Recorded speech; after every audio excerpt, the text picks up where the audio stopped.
Hello विद्यार्थियों, JH एग्जाम्प्लेक्स YouTube channel पर आप सभी का बहुत बहुत स्वागत है। हम लोग आज पहला क्लास करने जा रहे हैं इकोनॉमिक्स के लिए, और ये आपका मेजर माइनर दोनों पेपर के लिए है। और यहाँ पर हम लोग जो है वो इम्पोर्टेंट क्वेश्चंस का सीरीज लेकर के आ चुके हैं। बहुत ही बेहतरीन, बहुत ही शानदार, बहुत ही जबरदस्त उन सारे क्वेश्चंस को हम लोग करेंगे यहाँ पर। और आज ये सीरीज चुकी है तो पहला हम लोग क्वेश्चन लेने जा रहे हैं। कई बार जो क्वेश्चंस है वो रिपीट करके पूछे जाते हैं, हम लोग बिल्कुल वही सारा क्वेश्चन यहां पर करेंगे। ठीक है, तो जितने भी स्टूडेंट अभी इस वीडियो को देख रहे हैं, आप लोग कंप्लीट एक बार जो है वो ये लेक्चर देख लीजिए, कंप्लीट समझ लीजिए, और वीडियो कंटेंट समझने के बाद दोस्तों के बीच भी इस वीडियो को जरूर से जरूर शेयर कर दीजिए। ठीक है, ताकि हम और भी आपके लिए नए नए जो क्वेश्चंस हैं उसको लेकर के आ सकें, इंपॉर्टेंट क्वेश्चंस को लेकर के आ सकें, और सब पर हम डिटेल में बात कर सकें। यहां पर देखिए, हमने जो क्वेश्चन लिया हुआ है ये उदासीनता वक्र से संबंधित है। यानी कि उदासीनता वक्र से आप क्या समझते हैं, स्पष्ट करिए या फिर व्याख्या करिए। इस तरीके से आपको क्वेश्चन एग्जाम में पूछा जाता है। तो यहां पर जो हम उदासीनता वक्र कह रहे हैं, अंग्रेजी में इसको इंडिफरेंस कर्व कहा जाता है। अब शॉर्ट में इसको आईसी कह सकते हैं। इंडिफरेंस कर्व को कई अन्य नाम से भी जाना जाता है, जिस पर कि अभी हम जिक्र करने वाले हैं। इससे पहले यहां पर हम देख देते हैं कि उदासीनता वक्र कहते किसको हैं, किस तरीके से हम उदासीनता वक्र को परिभाषित कर सकते हैं। आइए इस पर बात करते हैं। देखिए, उदासीनता वक्र कुछ नहीं है, सिर्फ एक वक्र है या फिर एक कर्व है, जो भी आप कह लीजिए। ये दिखलाता किन चीजों को है, तो कह रहे हैं कि दो वस्तुओं के उन सभी संयोगों अथवा संभावनाओं को दिखलाता है जिनसे उपभोक्ता को समान स्तर का संतुष्टि प्राप्त होता है। दो इंपॉर्टेंट बात यहां पर है। उपभोक्ता की हमने जिक्र किया, तो उपभोक्ता कह देते हैं कि इसको हम लोग भाई अंग्रेजी में बोलते हैं कंज्यूमर। तो कंज्यूमर होता कौन है, इसको भी समझ लीजिए। उपभोक्ता का मतलब वह व्यक्ति जो वस्तुओं या सेवाओं का उपभोग करके अपनी जरूरत को पूरा कर लेता है या फिर अपनी इच्छा को पूरा कर लेता है। ऐसे व्यक्ति को हम लोग कहते हैं क्या, उपभोक्ता। अब यहां पर कंज्यूमर का अगर हमने जिक्र किया है तो ध्यान से समझिए हम क्या कह रहे हैं। कह रहे हैं कि उदासीनता वक्र एक ऐसा वक्र है जो कि दो वस्तुओं के, कितनी वस्तुओं के, दो वस्तुओं के विभिन्न संयोगों या फिर संभावनाओं को दिखलाता है कि किस तरीके से हम दो वस्तु का कम या अधिक मात्रा खरीद सकते हैं या उसका उपभोग कर सकते हैं। लेकिन चाहे संभावना या संयोग जो भी हो, मान लीजिए कि एक वस्तु है एक्स और दूसरा वस्तु है वाई, तो अगर हम एक्स वस्तु की मात्रा कम लेते हैं तो हो सकता है उस समय वाई वस्तु की मात्रा हम ज्यादा लें, या फिर ऐसा भी हो सकता है कि हम वाई वस्तु की मात्रा ज्यादा ले रहे हैं तो एक्स का कम लेंगे। तो इस तरीके से कुछ भी संयोग हो सकता है, लेकिन हमें जो संतुष्टि मिल रहा है या फिर एक उपभोक्ता को जो संतुष्टि प्राप्त हो रहा है वो है समान स्तर का, यानी कि सेम लेवल का सेटिस्फेक्शन मिल रहा है। तो यहां पर दो बात क्या है कि उदासीनता वक्र दो वस्तुओं के उपभोग संभावना या संयोग को बता रहा है, और उन सभी संयोगों से उपभोक्ता को समान स्तर का संतुष्टि प्राप्त होता है। ये दो केवल वर्ड आप ध्यान रख लीजिए, पूरा सेंटेंस आपका बन जाएगा। अब हम लोग बात करते हैं कि इस उदासीनता वक्र को किन किन अन्य नामों से जाना जाता है। तो यहां पर देख लीजिए, इसको हम लोग कहेंगे वैकल्पिक नाम या फिर अल्टरनेटिव नाम। देखो क्या क्या जो है वो उदासीनता वक्र का नाम होता है अन्य। तो सबसे पहले हमने लिखा है अधिमान वक्र। यहां पर देखिए, अधिमान वक्र को अंग्रेजी में इंडिफरेंस कर्व ही कहा जाता है, कुछ अन्य दूसरा नाम नहीं है अंग्रेजी में, लेकिन हिंदी से नाम क्या है उदासीनता वक्र का, इंडिफरेंस कर्व। एक अन्य नाम क्या है यहाँ पर, समसंतुष्टि वक्र। समसंतुष्टि क्यों कह रहे हैं, क्योंकि अभी हम लोग जब आगे देखेंगे कि अलग अलग संयोग एक्स और वाई के लिए जब बनाते हैं, किसी वस्तु की मात्रा कम, किसी वस्तु की मात्रा ज्यादा, तो इसलिए यहां पर जितने भी संयोग बनेंगे वो कंज्यूमर को या फिर उपभोक्ता को देता है समान स्तर का संतुष्टि, और इसीलिए हम लोग यहां पर कहेंगे उदासीनता वक्र को समसंतुष्टि वक्र या फिर iso satisfaction curve. Iso satisfaction, iso का मतलब होता है सेम, ठीक है, तो सेम लेवल का सेटिस्फैक्शन ये दिखाता है, इसीलिए इसको हम लोग आइसो सैटिस्फैक्शन कर्व कह सकते हैं। तो ये तो नाम पता चल गया। आगे देखिए, यहां पर क्या है अगला नाम, तटस्थता वक्र, जिसका अंग्रेजी नाम है इंडिफरेंस कर्व। अंग्रेजी में कोई अन्य नाम नहीं है। लेकिन हिंदी में हम उदासीनता वक्र को अधिमान वक्र, समसंतुष्टि वक्र, तटस्थता वक्र, ये सब नाम से जान रहे हैं। उदासीनता वक्र तो आपने पहले ही समझ लिया है। एक और नाम है इसमें उपभोग संभावना वक्र, यानी कि कंजम्पशन पॉसिबिलिटी कर्व, कि किस वस्तु की हम कितनी ज्यादा मात्रा उपभोग कर सकते हैं, और अगर हम एक वस्तु की मात्रा को बढ़ाते हैं तो हमें दूसरी वस्तु की मात्रा कितना कम करना पड़ता है। इस तरह के जो है हम लोग यहाँ पर संयोग देखने वाले हैं, तो इसी वजह से इसका नाम पड़ा है उपभोग संभावना वक्र, यानी कि कंजम्पशन पॉसिबिलिटी कर्व, कितना पॉसिबल हो सकता है दो वस्तु की मात्रा, ये हम लोग यहाँ पर देखने वाले हैं। लेकिन क्या लगता है इसका जिक्र सबसे पहले किन्होंने किया होगा, ये बताइए। तो सबसे पहले यहाँ इस वक्र के बारे में जिक्र किया था एजवर्थ ने, लेकिन कब किया था और उसके बाद किसने जो है इस वक्र के ऊपर विचार किया है, तो हमने यहाँ पर इस चीज को नोट कर दिया है। देखिए हमने क्या लिखा है, कह रहे हैं कि इस वक्र का जिक्र सबसे पहले इंग्लैंड के अर्थशास्त्री एजवर्थ ने 1881 में किया हुआ था। उदासीनता वक्र का सबसे पहले जिक्र किसने किया था? एजवर्थ ने किया था, और ये कहाँ के रहने वाले हैं? इंग्लैंड के रहने वाले हैं। और इन्होंने सबसे पहले जब जिक्र किया तो किस ईस्वी में किया था? 1881 में किया था। आगे देखिए, लेकिन हुआ क्या आगे, कह रहे हैं कि जे.आर. हिक्स और आर.जे.डी. एलन, ये दो इंसान हैं, जे.आर. हिक्स और आर.जे.डी. एलन, इन दोनों ने फिर जो है जो उदासीनता वक्र है उस पर डिटेल में बात किया, यानी कि विस्तृत व्याख्यान दिया बाद में। ठीक है, तो सबसे पहले तो जिक्र किया था उदासीनता वक्र के ऊपर एजवर्थ ने, और बाद में इसी कंसेप्ट को जो है वो डिटेल में समझाया जे.आर. हिक्स और आर.जे.डी. एलन ने। तो ये दो लोगों ने जो है डिटेल में बाद में एक्सप्लेन किया हुआ है।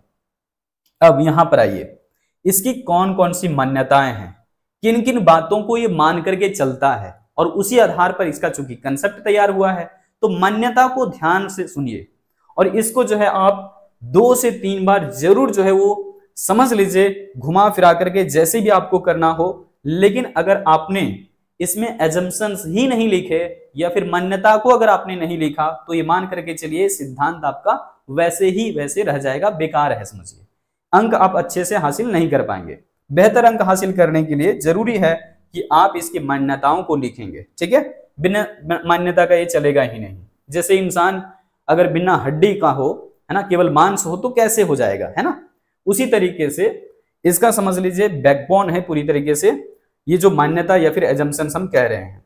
तो देखिए पहली मान्यता क्या है, कह रहे हैं कि उदासीनता वक्र जो है ना, वो सबसे पहली मान्यता ये लेकर के चलता है कि जो कंज्यूमर है वो रैशनल है, यानी कि उपभोक्ता विवेकशील है। विवेकशील होने का मतलब क्या है कि वो अपनी दी हुई आय से या फिर उपलब्ध आय से ज्यादा संतुष्टि प्राप्त करना चाहता है, मैक्सिमम सेटिस्फेक्शन गेन करना चाहता है। हम ऐसे यहाँ पर कंज्यूमर का या फिर ऐसे उपभोक्ता का बात कर रहे हैं। इसी को दरअसल कहते हैं उपभोक्ता यहाँ पर क्या है, विवेकशील है। ठीक है, मतलब रैशनल कंज्यूमर है, यानी कि उसको पता है कि हमें कौन सी वस्तु खरीदना है, यानी कि 2 वस्तु अगर लेना है तो कौन कौन सी वस्तु लेना है, उसका मूल्य कितना है बाजार में, है ना। तो ये सब सारा जानकारी उस कंज्यूमर को है, इस बात को आप मान लीजिए। दूसरा देखिए एजम्पशन क्या है, कह रहे हैं कि उपभोक्ता केवल 2 वस्तुओं का उपभोग करना चाहता है। केवल कितना? 2 वस्तु। ये 2 वस्तु उसके हिसाब से कोई सा भी वस्तु हो सकता है। यहां पर आप इस चीज को समझ गए हैं। आगे देखिए तीसरी मान्यता क्या है, कह रहे हैं कि उपभोक्ता जिन वस्तुओं का उपभोग करना चाहता है वह सभी ऐसी वस्तुएं हैं जिन्हें छोटी छोटी इकाइयों में बांटा जा सकता है, छोटे छोटे टुकड़े किए जा सकते हैं, यानी कि यहाँ पर जो गुड्स है वो डिविजिबल है, विभाज्य हो सकता है, छोटी छोटी इकाइयों में बांटा जा सकता है। तो ये 3 मान्यता आपने देख लिया कि उपभोक्ता विवेकशील है, उपभोक्ता केवल 2 वस्तु का उपभोग करता है, और यहाँ पर ये 2 वस्तु जो है वो छोटी छोटी इकाइयों में विभाज्य हो सकता है। अब यहाँ पर देखिए अगली और सबसे इंपॉर्टेंट यहाँ पर एजम्पशंस, किसका हम लोग जिक्र करने वाले हैं, ध्यान से सुनिए। उदासीनता वक्र विश्लेषण जो है वो आपकी उपयोगिता की क्रमवाचक माप, यानी कि ऑर्डिनल मेजर्स की धारणा पर आधारित है। ये बहुत इंपॉर्टेंट है, नोट कर लीजिएगा, ये बहुत इंपॉर्टेंट है, और ये एजम्पशंस को आप जरूर से जरूर लिखिएगा। देखिए क्या कह रहे हैं फिर से, उदासीनता वक्र विश्लेषण उपयोगिता की क्रमवाचक माप यानी कि ऑर्डिनल मेजर्स पर आधारित है। ऑर्डिनल मेजर सब क्या होता है ये समझिए। मान लीजिए यहां पर दो वस्तु कोई सा भी है, मान करके चलते हैं कि आम और केला है। तो हमें यहां पर अगर पूछा जाए कि आपको कौन सी वस्तु पसंद है, तो जो वस्तु हमें ज्यादा पसंद होगा उसको हम ज्यादा मात्रा में उपभोग करना चाहेंगे। तो उसे हम रैंक भी देना चाहेंगे कि मान लीजिए कि हमारे पास दो वस्तु रख दिया जाए और हमें कहा जाए कि पहले तुम कौन सी वस्तु का उपभोग करना चाहते हो, तो हमारी पसंद के हिसाब से वो कोई सा भी दो वस्तु में एक वस्तु हो सकता है। तो ये चीज को आप समझ गए हैं, ठीक है। हो सकता है कि हम आम पहले उपभोग करना चाहें, कोई दूसरा व्यक्ति है तो हो सकता है उसके लिए केला ज्यादा जो है वो यहाँ पर उपयोगी लगे उसको, तो वो केला का उपभोग पहले कर सकता है। तो ये होता है ऑर्डिनल मेजर्स, जहां पर हम किसी वस्तु से मिलने वाली उपयोगिता को माप नहीं सकते हैं, बस तुलनात्मक अध्ययन कर सकते हैं कि भैया मुझे दो वस्तुओं में से ये वस्तु ज्यादा पसंद है और दूसरी वस्तु हमें कम पसंद है। समझ गए होंगे। चलिए अब यहां पर देखिए पांचवी मान्यता क्या है। कह रहे हैं कि उपभोक्ता को इस बात की पूरी जानकारी होती है कि कौन सी वस्तु कहां मिल रही है। मैंने शुरुआत में ही कहा, क्योंकि कंज्यूमर क्या है, रैशनल है। कंज्यूमर यहां पर यानी कि उपभोक्ता क्या है, विवेकशील है। तो उसको मालूम है कि कौन सा वस्तु कहां मिलेगा और किस कीमत पर मिलेगा, किस प्राइस पर मिलेगा। ये सब सारा नॉलेज कंज्यूमर को पहले से ही है। मतलब कंज्यूमर को कह सकते हैं या फिर उपभोक्ता को कह सकते हैं बाजार का पूर्ण ज्ञान है, पूरा नॉलेज है, कौन सा सामान कहां मिल रहा है, कितना कीमत पर मिलेगा, है ना। ये सब सारा नॉलेज रखता है कंज्यूमर। यहां पर देखिए अगली मान्यता, छठी हमने यहां पर मान्यता क्या लिखा हुआ है कि उपभोक्ता वस्तुओं की कम मात्रा की तुलना में वो यधिक मात्रा को यधिक उपयोगी समझते हुए यधिक पसंद करता है। यही तो होता है आम जीवन में। हमारे पास भी अगर दो वस्तु कोई सा भी रख दिया जाए तो उनमें से हम चुनाव कर लेते हैं कि ये दोनों वस्तु में से सबसे पसंदीदा वस्तु हमारी क्या है, और जो हमें लगता है कि नहीं भैया ये तो हमारे लिए ज्यादा उपयोगी है, ये तो हमारे लिए ज्यादा महत्वपूर्ण है, तो हम फिर उसका जो है ना ज्यादा मात्रा खरीदना पसंद करते हैं। ये यहाँ पर रैशनल कंज्यूमर के बारे में कहा जा रहा है। अब देखते हैं यहां पर एक मान्यता और भी है, इसमें एक नहीं दो है। यहां पर देख लीजिए कौन सी मान्यता है। कह रहे हैं कि उपयोगिता का माप संभव नहीं है, जिसका जिक्र मैंने पीछे भी किया। कह रहे हैं कि उपयोगिता को मापा नहीं जा सकता कि किस वस्तु से कितनी उपयोगिता मिल रही है, इसका मेजरमेंट यहां पर पॉसिबल नहीं है। अर्थात आप ये कह लीजिए कि जो उदासीनता वक्र विश्लेषण है वो क्रमवाचक, क्रम होगा यहाँ पर, क्रमवाचक उपयोगिता दृष्टिकोण पर आधारित है। यानी कि ऑर्डिनल जो अप्रोच है या फिर जो क्रमवाचक उपयोगिता माप है, इसी पर आधारित है आपका उदासीनता वक्र विश्लेषण। क्लियर है। अब देखिए सबसे आखिरी में यहां पर एक और मान्यता क्या है।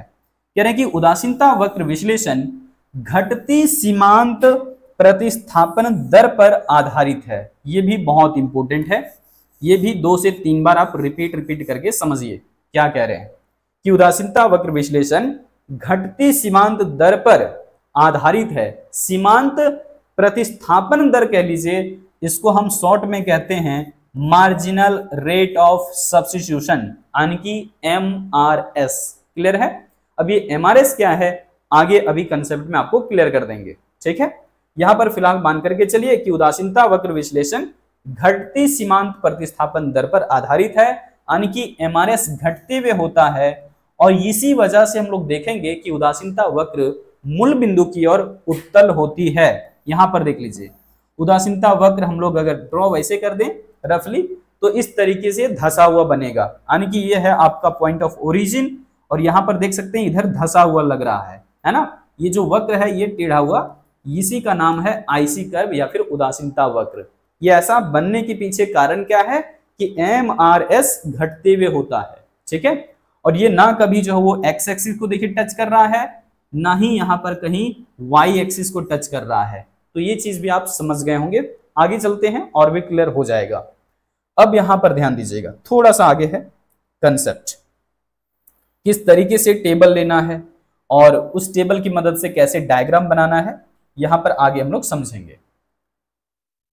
हाँ ठीक है। अब देखिए टेबल और डायग्राम को जब भी आप लेते हैं ना तो एक लाइन पहले लिख लिया करना कि उदासीनता वक्र की धारणा को निम्न तालिका और रेखा चित्र द्वारा स्पष्ट किया जा सकता है।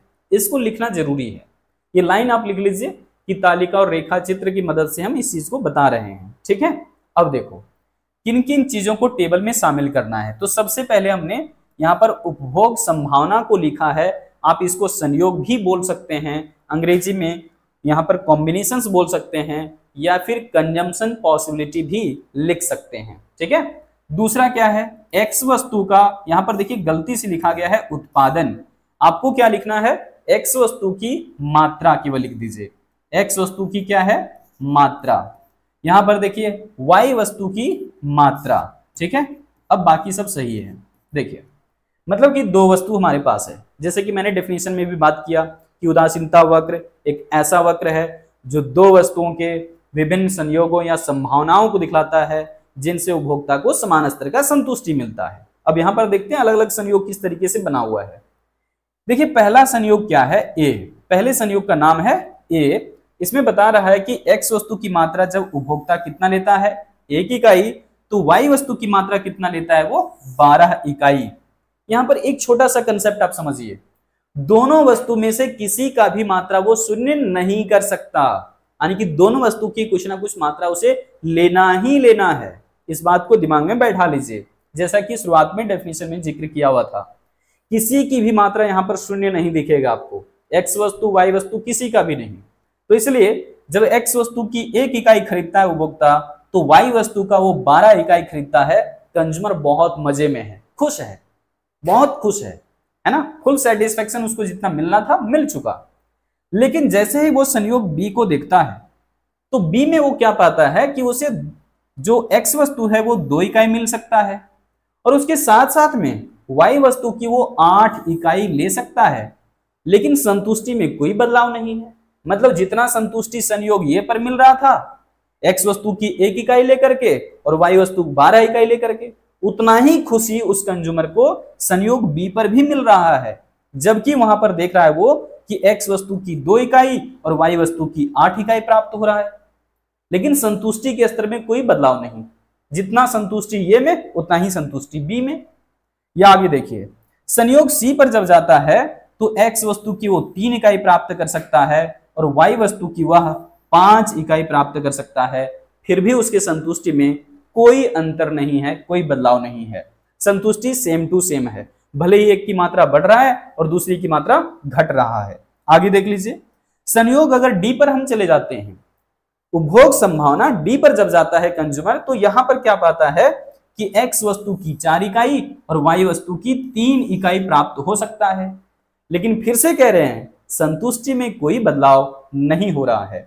आगे फिर से देखिए, संयोग अगर ई पर कंज्यूमर चला जाता है तो पाता है कि एक्स वस्तु की 5 इकाई और वाई वस्तु की 1 इकाई ले सकता है, लेकिन संतुष्टि स्तर में कोई बदलाव नहीं होता है। मैंने कई बार रिपीट किया। अब देखिए, हमने क्या कहा कि अलग अलग ये संयोग बने दो वस्तु को लेकर के, एक्स वस्तु वाई वस्तु। यहां पर जो है वो आपने देखा संयोग ए बी सी डी हमने लिया है, आप और भी लंबा इसको कर सकते हैं, लेकिन ध्यान रखना है किसी एक की मात्रा आपको शून्य नहीं लेना है। अब यहाँ पर छोटा सा कंसेप्ट जो एमआरएस के बारे में हम लोगों को जिक्र करना है, हालांकि इस पर एक अलग से क्लास जरूर हो पाएगा, तो हम करेंगे इसको। एमआरएस है क्या, यहाँ पर समझने की कोशिश करिएगा, है ना, ये भी एक कंसेप्ट अलग से हम लोग कर सकते हैं। एमआरएस का फुल फॉर्म क्या होता है, मार्जिनल रेट ऑफ सब्स्टिट्यूशंस, प्रतिस्थापन की सीमांत दर या फिर सीमांत प्रतिस्थापन दर, जो भी कह सकते हैं। और ये एमआरएस के बगल में लिखा गया है एक्स और वाई, ये दिखा रहा है कि दो वस्तु का नाम है, एक्स वस्तु वाई वस्तु। इन दोनों वस्तुओं के लिए क्या लिखा गया है, एमआरएस। क्लियर है। यहां पर देखिए एमआरएस का फॉर्मूला कैसे बना, delta Y upon delta X, ये आपको ध्यान रखना होगा। लेकिन डेल्टा वाई ऊपर रहेगा कि डेल्टा एक्स नीचे रहेगा, ये कैसे डिसाइड होगा, आइए समझते हैं। देखिए, जब भी हम कभी एक्स वस्तु की मात्रा को बढ़ा रहे हैं, है ना, तो वाई वस्तु की मात्रा को घटा रहे हैं, मतलब एक वस्तु का मात्रा मैंने बढ़ाया, दूसरी वस्तु की मात्रा मैंने घटा दिया। यहां पर समझिएगा, एक्स वस्तु की मात्रा हमने कितना बढ़ाया, केवल 1 एक्स्ट्रा, इसलिए लिख रहे हैं 1 एक्स्ट्रा। एक्स्ट्रा को हम यहाँ पर प्लस से इंडिकेट कर रहे हैं, और बढ़ा केवल 1 है तो हमने 1 यहाँ पर बता दिया। कितना बढ़ा, केवल 1। यहां पर देखिए वाई वस्तु की मात्रा में कमी आया, लेकिन कितने का, यहाँ पर देखिए परिवर्तन कितने का आया, पहले 8 था, सॉरी पहले 12 था, अब 8 हो गया है, तो परिवर्तन 4 का दिख रहा है, यानी कि 4 इकाई यहाँ पर क्या हुआ है, कम हुआ है। सोचिए किसके लिए मैंने कम किया ये, तो x वस्तु की एक अतिरिक्त इकाई प्राप्त करने के लिए y वस्तु की हमने 4 इकाई को कम कर दिया, यानी कि हम त्यागने के लिए तैयार हैं कि भैया हमें x वस्तु की एक एक्स्ट्रा यूनिट दे दो, इसके लिए हम y वस्तु की 4 इकाई छोड़ने के लिए तैयार हैं। कंज्यूमर यहाँ पर चूंकि रैशनल है, वो कर सकता है ऐसा कि x वस्तु की एक एक्स्ट्रा यूनिट लेने के लिए वो 4 इकाई शुरुआत में छोड़ने के लिए तैयार है। तो यहाँ पर समझ गए कि y वस्तु की कितनी मात्रा का त्याग किया गया है, 4 इकाई का। इसलिए यहाँ पर हम कहेंगे कि x वस्तु की एक अतिरिक्त इकाई लेने के लिए उपभोक्ता ने 4 इकाई का त्याग कर दिया, और त्याग की इसी मात्रा को हम कहते हैं मार्जिनल रेट ऑफ सब्स्टिट्यूशंस, है ना, x और y के लिए। समझ आ गया। अब यहां पर देखिए लिखने का तरीका क्या है, पहले ऊपर में लिखा गया है डेल्टा y, और नीचे में क्या है, तो नीचे में है डेल्टा x। अब ऊपर में डेल्टा y क्यों रखेंगे, कारण क्या है, समझिए। जो हम त्याग कर रहे हैं या फिर जिसे हम छोड़ रहे हैं वो ऊपर लिखा गया है, ठीक है, यानी कि डेल्टा का मतलब है परिवर्तन और y का मतलब है y वस्तु की मात्रा में परिवर्तन। तो देखिए y वस्तु की मात्रा में यहाँ पर परिवर्तन 4 इकाई का हुआ था, तो शुरुआत में लिखा गया है यहाँ पर देखिए 4y is to 1x, यानी कि x वस्तु की एक इकाई पाने के लिए y वस्तु की 4 इकाई कम किया गया है कंज्यूमर के द्वारा या फिर उपभोक्ता के द्वारा। इसी तरीके से जैसे ही वह उपभोक्ता संयोग B से संयोग C पर जाता है तो क्या होता है कि x वस्तु की एक अतिरिक्त इकाई वो फिर से प्राप्त करता है, और इसके लिए y वस्तु की यहां पर देख लीजिए 3 इकाई फिर से कम करने के लिए कंज्यूमर तैयार है पूरी तरीके से। क्योंकि मैंने कहा कंज्यूमर रैशनल है या फिर विवेकशील है, वो ऐसा कर सकता है। तो हम क्या बोलेंगे कि x वस्तु की एक अतिरिक्त इकाई प्राप्त करने के लिए y वस्तु की 3 इकाई जो है वो त्याग किया गया है उपभोक्ता के द्वारा। तो यहाँ पर MRS हमारा इस तरीके से लिखाएगा।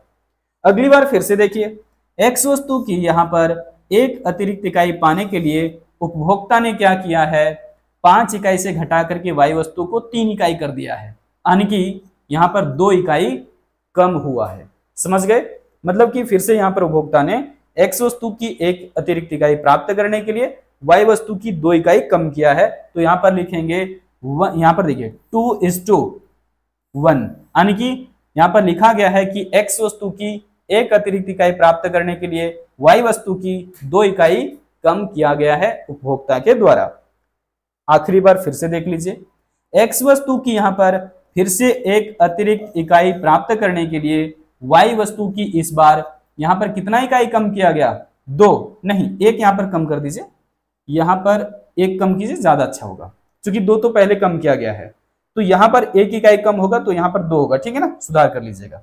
तो यहाँ पर हमारा हो जाएगा कि हमने 1 इकाई कम किया, यानी कि पहले 3 इकाई ले रहे थे, अब हम 2 इकाई ले रहे हैं। तो यहाँ पर आपने क्या देखा कि y वस्तु की 1 इकाई को जो है वो यहाँ पर त्याग किया गया है, किसके लिए, x वस्तु की एक अतिरिक्त इकाई पाने के लिए। तो आपने क्या देखा कि जो MRS है वो पहले कितना था, 4, फिर कितना हो गया, 3, फिर 2, फिर 1, यानी कि MRS क्या हो रहा है, घट रहा है। और इसी की वजह से जो उदासीनता वक्र है वो हम लोग अभी देखेंगे कि मूल बिंदु की ओर कैसा होगा, उत्तल होगा, यानी कि कन्वेक्स होगा। किसकी वजह से, क्योंकि MRS क्या हो रहा है, घट रहा है, पहले 4 हुआ, फिर 3, फिर 2, फिर 1। तो जैसे जैसे MRS हमारा घटते चला जाता है तो उसी की वजह से हमारा जो उदासीनता वक्र है वो मूल बिंदु की ओर, यानी कि पॉइंट ऑफ ओरिजिन की ओर कन्वेक्स होगा या फिर उत्तल होगा। अब देखते हैं हम लोग डायग्राम इसका, किस तरीके से हम लोग इसको रेखा चित्र में दिखा सकते हैं। जो डेटा था आपका टेबल में, उसी के हेल्प से हम लोग यहाँ पर इसको समझने वाले हैं। सबसे पहले आपको x एक्सिस और y एक्सिस खींच लेना है। x एक्सिस आप यहाँ पर देखिए और y एक्सिस भी यहाँ पर खींच लिया गया। उसके बाद क्या करना है, थोड़ा सा ध्यान देना होगा कि 0 से 1 के बीच में हमने जितना अंतर रखा हुआ है उतना ही अंतर 1 से 2, उतना ही अंतर 2 से 3, उतना ही अंतर 3 से 4, फिर 4 से 5, 5 से 6 और आगे भी इसी तरीके से करना है, अंतर सेम टू सेम, ठीक है। लेकिन टेबल में आपने देखा कि अमाउंट अलग अलग था y की तरफ, पहले 8, फिर 4, फिर जो है वो आगे 5, इस तरीके से था। तो यहां पर आप समझ सकते हैं 12 के बाद 8 था, यानी कि 4 का अंतर था। 8 के बाद कितना, सीधा 5 था, यानी कि 3 का अंतर था। तो यहां पर चूंकि अंतर अलग अलग हो गया था, तो आपको इस तरीके से ढूंढना पड़ता है कि कौन सा ऐसा टर्म हम लें जिसमें कि हम सारी संख्याओं को व्यवस्थित तरीके से दिखा सके। जैसे कि अगर हम 2-2 के अंतर से लेते हैं, तो ज्यादातर जो नंबर्स हैं आपके टेबल में y के साइड में, जैसे कि पहले कितना था 12, हम यहाँ पर नोट करते हैं, y के साइड में हम नोट कर रहे हैं। तो देखिए पहले कितना था 12, फिर कितना हो गया था 8, फिर 5। अब चूंकि यहाँ पर कितना कम हुआ है 4, यहाँ पर कितना कम हुआ है 3, फिर आगे कितना कम हुआ था 2, तो यहाँ पर कितना आ गया यानी कि 3। फिर से आगे देखिए यहाँ पर अब कितना कम हुआ है 1, यानी कि यहाँ पर कितना हो गया था अमाउंट 2। अब ये चूंकि y का डेटा था आपका, तो इसमें से देखिए कि हम अगर 2 से कट करते हैं सीधे सीधे तो कौन सा कट रहा है, 2 कट रहा है, फिर 8 कट रहा है, 12 कट रहा है, मतलब कि 3 संख्या ऐसी है जो 2 से आसानी से कट जा रहा है। तो हमें यहाँ पर 2-2 के अंतर से ले लेना है, आसान से जो है बन जाएगा। देखो अब 0 से 2, 2 से हमने कर दिया 4। देखिए अंतर आपको सेम टू सेम रखना है, जैसे मैंने इधर कहा था, जो गैप यहां से यहां का है वही गैप हमने यहां से यहां तक का लिया हुआ है। तो 4 के बाद 6, 8, 10, 12 आपको कर लेना है, ठीक है। स्केल अगर गड़बड़ हुआ तो आपका डायग्राम सही नहीं बन पाएगा। अब ध्यान दीजिए, अब किसी वस्तु की मात्रा तो 0 नहीं था शुरुआत में, x वस्तु की कुछ ना कुछ मात्रा था, और x वस्तु की मात्रा क्या था ये भी हम यहाँ पर नोट कर लेते हैं। x वस्तु की मात्रा था 1, फिर 2, फिर 3, 4, 5, इस तरीके से लिया गया था। यहां पर देखिए x वस्तु की मात्रा कितना था 1, तो y वस्तु की मात्रा कितना है, सॉरी यहां पर देखो y वस्तु की मात्रा कितना है 12। तो 1 और 12 आपको मिला लेना है x के साइड में, चूंकि x वस्तु की मात्रा इधर है, तो x वस्तु की मात्रा हमने कितना रखा 1, y वस्तु की मात्रा कितना है देखिए 12, तो ये 12 और 1 मिला देना है। तो इससे जो यहाँ पर संयोग बना इसका नाम हमने क्या दे दिया है a। क्लियर हो गया। आगे देखिए x वस्तु की मात्रा यहाँ पर कितना है 2, y वस्तु की मात्रा कितना 8, जैसे कि यहाँ पर देखिए 2 और 8 हमने मिला दिया, ये संयोग बन गया हमारा b। इसी तरीके से यहाँ पर देखिए 3 और कितना मिलाना आपको 5, तो 5 तो चूंकि स्पष्ट दिख नहीं रहा है तो आपको दिमाग लगाना होगा, क्योंकि देखिए यहाँ पर 4 और 6 के बीच में जो अंतर है वो 2 का है, तो बीचों बीच में अंतर कितने का हो जाएगा 1 का, यानी कि यहाँ पर 4 है तो यहाँ पर 5 होगा। क्लियर ना। अब देखो तो हम यहां से मिला सकते हैं आसानी से कि 3 और ये हो गया आपका 5, तो संयोग इसको कह दीजिए C। इसी तरीके से यहां पर देखिए x वस्तु की मात्रा 4 इकाई और y वस्तु की मात्रा कितनी है यहाँ पर 3 इकाई है, यहाँ पर कितना है 3 है। क्योंकि देखिए सबके बीच में 2-2 का अंतर है, तो यहां से यहां का बीच यानी कि 2 से 4 के बीच में देखेंगे तो 2 का अंतर है, और बीचों बीच में लेंगे तो हम यहाँ पर 2 ले रहे हैं तो यहाँ पर 3 लेंगे, स्वाभाविक सी बात है। चलिए अब यहां पर हमारा संयोग क्या बन गया है D। तो इस तरीके से हमें 4 अलग अलग संयोग प्राप्त हो गए हैं, देखिए A, B, C और D। अब यहां पर ध्यान दीजिएगा कि उदासीनता वक्र जो है ना वो कैसा दिख रहा है आपका। उदासीनता वक्र को तो हम लोग आईसी वक्र कहते हैं या फिर आईसी कहते हैं। ये मूल बिंदु की ओर उत्तल है, यानी कि कन्वेक्स है। अब ये देख लीजिए बिल्कुल कन्वेक्स है, ये हमारा पॉइंट ऑफ ओरिजिन जहां से एक्स एक्सिस और वाई एक्सिस शुरुआत होता है, और ये बिल्कुल आप देखेंगे सारे पॉइंट्स को मिलाते हुए तो लग रहा है कि जैसे धसा हुआ है इधर ओरिजिन के साइड में मूल बिंदु की ओर। तो इसीलिए हम लोग यहाँ पर कहेंगे कि उदासीनता वक्र कैसा है, मूल बिंदु की ओर उत्तल है, यानी कि कन्वेक्स है। अब थोड़ा सा ध्यान दीजिए, ये जितना भी संयोग बना हुआ है, चाहे तो ए की बात करें, बी की बात करें, सी की बात करें या फिर डी की बात करें, ये सभी संयोग उपभोक्ता को समान स्तर का संतुष्टि दे रहा है, यानी कि ये जितना संतुष्टि देता है उतना ही संतुष्टि बी है, उतना ही संतुष्टि सी पर भी है, और यहां पर उतना ही संतुष्टि फिर आगे डी पर भी है। अब चूंकि 4 ही संयोग हैं तो चारों पर जो संतुष्टि स्तर है वो बराबर है, समझ गए। अब चलिए आगे इसमें देखते हैं किस तरीके से अब टेबल और डायग्राम के बारे में लिखा जा सकता है, इसको समझना है। देखिए हमेशा से आपको टेबल और डायग्राम के बारे में बताना पड़ेगा कि किन किन चीजों को आपने दिखाया है, किस तरीके से दिखाया है, किसकी मात्रा आपने बढ़ाया, किसकी मात्रा को घटाया, ये सब कुछ यहाँ पर एक्सप्लेन करना होता है। ध्यान दीजिए, आपको लिखना होगा ये लाइन कि उपरोक्त रेखा चित्र, आप तालिका के बारे में भी जिक्र कर सकते हैं, आप रेखा चित्र के बारे में भी केवल जिक्र कर सकते हैं और दोनों को भी ले सकते हैं, ठीक है ना। तो देखिए कैसे लिखा हुआ है कि उपरोक्त रेखा चित्र से यह स्पष्ट है कि x अक्ष पर x वस्तु की मात्रा और y अक्ष पर y वस्तु की मात्रा को दिखलाया गया है। ठीक है, सबसे पहली चीज क्या बताए कि रेखा चित्र में क्या था, x अक्ष पर हमारा x वस्तु था और y जो वस्तु है वो y अक्ष पर रखा गया है, मतलब कि एक्सिस पर कौन सा चीज कहां है ये क्लियर हो गया। अब यहां पर देखिए कह रहे कि चित्र में जो आपने संयोग देखा A B C D, चूंकि 4 ही संयोग बने हुए थे तो चारों यहां पर हमारा क्या है, एक उपभोक्ता के लिए अलग अलग उपभोग संभावनाएं हैं या फिर संयोग है। ठीक है, इन सभी संयोगों से उपभोक्ता को समान स्तर का संतुष्टि प्राप्त होता है।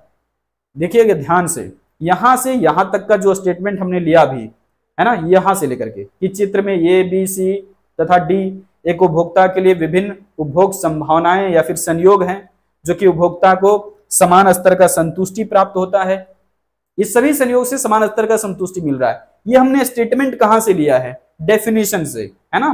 क्योंकि डेफिनेशन में भी मैंने यही चीज बताया था कि उदासीनता वक्र एक ऐसा वक्र है जो दो वस्तुओं के विभिन्न संयोगों या संभावनाओं को बतलाता है जिनसे कि उपभोक्ता को समान स्तर का संतुष्टि प्राप्त होता है। वही बात आपको यहां पर भी बता देना है कि संयोग जो A B C D बना था वो सब जो है संयोग उपभोक्ता को समान स्तर का संतुष्टि देता है। यदि उपभोक्ता संयोग ये का चुनाव करता है, संयोग ये में आपने देखा ये में क्या हो रहा था, तो कह रहे हैं कि इसका मतलब ये है कि x वस्तु की एक इकाई, x वस्तु की केवल कितना एक इकाई और y वस्तु की 12 इकाई प्राप्त करता है। अगर संयोग ये चुनाव करेगा तो उसमें क्या क्या कॉम्बिनेशन था, x वस्तु की यहां पर हमने देखा कि x वस्तु की केवल एक इकाई और y वस्तु की 12 इकाई था। लेकिन जैसे ही वो संयोग B पर चला गया था, ठीक है, तो संयोग B पर उसको मिल रहा था x वस्तु की 2 इकाई और y वस्तु की मिल रहा था 8 इकाई। इस तरीके से अलग अलग जो संयोग बन रहे थे उसके बारे में बता रहे हैं। ठीक है, परंतु यहां पर देखिए यदि उपभोक्ता संयोग B का चुनाव करता है तो आपने देखा यहां पर संयोग ये में क्या मिल रहा था, x वस्तु की एक इकाई y वस्तु की 12 इकाई।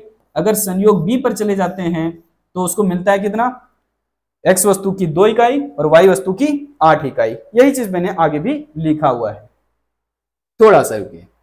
यहां पर ध्यान दीजिए, सब कुछ लिखा हुआ है। कह रहे हैं कि वह x वस्तु की कितना 2 इकाई, देख लीजिए 2 इकाई और y वस्तु की 8 इकाई प्राप्त करता है। कहां, संयोग B पर।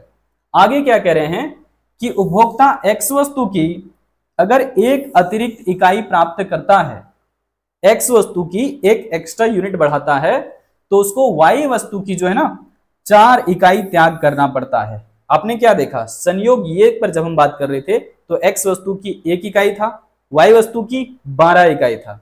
संयोग B पर जब चले गए तो वहां हमें क्या मिला, x वस्तु की 2 इकाई और y वस्तु की 8 इकाई, जो कि पहले 12 था अब कितना हो गया 8, यानी कि कितना कम करना पड़ा 4। यही है दरअसल MRS यानी कि प्रतिस्थापन की सीमांत दर। तो यहां पर लिखा हुआ है कि इसी प्रकार उपभोक्ता जैसे जैसे x वस्तु की अतिरिक्त इकाई प्राप्त करना चाहता है तो वह y वस्तु की कुछ ना कुछ मात्रा का अवश्य ही त्याग करता है। जैसे जैसे वो x वस्तु की मात्रा को बढ़ाएगा y वस्तु की कुछ ना कुछ मात्रा का वो जरूर ही त्याग करेगा, और त्याग की उसी मात्रा को हम यहाँ पर प्रतिस्थापन की सीमांत दर कहते हैं, या फिर शॉर्ट में आप इसको MRS कह सकते हैं। अब यहाँ पर सबसे आखिरी पॉइंट पर आ चुके हैं, देखिए ध्यान से, ये बहुत इंपॉर्टेंट है। कई बार शॉर्ट क्वेश्चन जब पूछा जाता है तब आपके काम में आएगा। कह रहे कि त्याग की जो मात्रा है, जो x वस्तु की अतिरिक्त इकाई के लिए त्याग किया गया है y वस्तु की जो मात्रा, तो यहां पर जो त्याग किया गया उसी को हम लोग क्या बोल रहे हैं, MRS बोल रहे हैं, या फिर प्रतिस्थापन की सीमांत दर कह रहे हैं। तो प्रतिस्थापन की सीमांत दर उदासीनता वक्र के ढाल को व्यक्त करती है, इस बात को जरूर दिमाग में बैठा लीजिए। यानी कि जो MRS है इसी से हम पता करते हैं कि उदासीनता वक्र का ढाल कैसा है या फिर स्लोप कैसा है। आगे क्या लिखा हुआ है कि जो MRS है या फिर प्रतिस्थापन की जो सीमांत दर है, अगर उसमें लगातार कमी होता चला जाएगा, क्रमशः वो अगर घटता चला जाएगा, तो यहां पर प्रतिस्थापन की सीमांत दर में कमी की वजह से जो उदासीनता वक्र है ये मूल बिंदु की ओर यानी कि पॉइंट ऑफ ओरिजिन की ओर क्या होता है, उत्तल होता है या फिर कन्वेक्स होता है। तो आपको पूरा कंसेप्ट समझ में आ चुका है कि हमने किस तरीके से बताया। उदासीनता वक्र एक ऐसा वक्र है जो दो वस्तुओं के बारे में जिक्र करता है और बताता है कि उपभोक्ता कैसे जो है वो हर एक संयोग या संभावना पर समान स्तर का संतुष्टि प्राप्त करता है। और इससे रिलेटेड जो भी एजम्पशंस मैंने शुरुआत में दिखाया आपको, वो आप जरूर एक बार फिर से दोहरा करके देख सकते हैं, या फिर हम कहेंगे कि कॉपी पर नोट करने के बाद अब इन चीजों को एक बार एनालिसिस करके देखिएगा कि जितना भी मैंने आगे जिक्र किया हुआ है टेबल और डायग्राम के बाद, सब उन्हीं चीजों पर आधारित है जिसको हम मान्यता कह रहे हैं या फिर जिसको हम एजम्पशंस कह रहे हैं। तो इस वीडियो में हम रखेंगे इतना ही, बाकी फिर से मिलते हैं अगले वीडियो लेक्चर में। और जितना हो सके इस वीडियो लेक्चर को शेयर करिए अपने दोस्तों के बीच में। आज रखते इतना ही। जय हिंद।